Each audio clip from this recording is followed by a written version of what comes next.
Maligayang araw kaibigan, welcome to my channel. Si Felipe at ang pinunong taga-Ethiopia. Gawa 8 verse 26-40. Pagkatapos, sinabi ng isang anghel ng Panginoon kay Felipe, pumunta ka sa gawing timog sa daang mula sa Jerusalem papuntang Gaza. Halos hindi na yun dinadaanan ngayon. Pumunta nga doon si Felipe. Samantala, isang Eunuko na pinunong taga-Ethiopia, na ingat yaman ng Candace, reyna ng Ethiopia, ang nagtungo sa Jerusalem upang sumamba at pauwi na noon, nakasakay sa kanyang karwahe at nagbabasa ng aklat ni Propeta Isaias. Sabayan mo ang sasakyang iyon, utos ng Espiritu kay Felipe. Kaya patakbong lumapit si Felipe at narinig niyang binabasa ng pinuno ang aklat ni Propeta Isaias. Tinanong ni Felipe ang pinuno, nauunawaan ba ninyo ang inyong binabasa?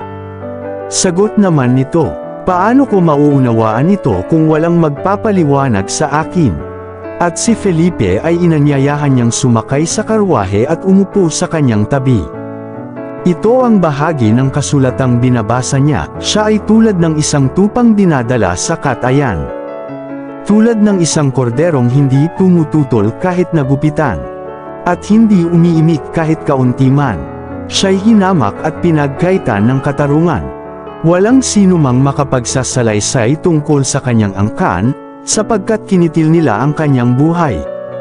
Nagtanong kay Felipe ang pinuno, sabihin mo nga sa akin, sino ba ang tinutukoy dito ng propeta? Sarili ba niya o iba?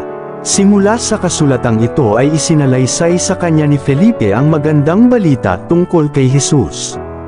Nagpatuloy sila sa paglalakbay, at dumating sa isang lugar na may tubig. Kaya't sinabi ng pinuno, tingnan mo, may tubig dito. Mayroon bang hadlang upang ako'y bautismuhan?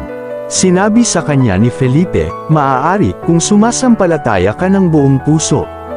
Sumagot ang pinuno, sumasampalataya ako na si Jesucristo ang anak ng Diyos. Pinatigil ng pinuno ang karwahe, lumusong silang dalawa sa tubig at binautismuhan siya ni Felipe.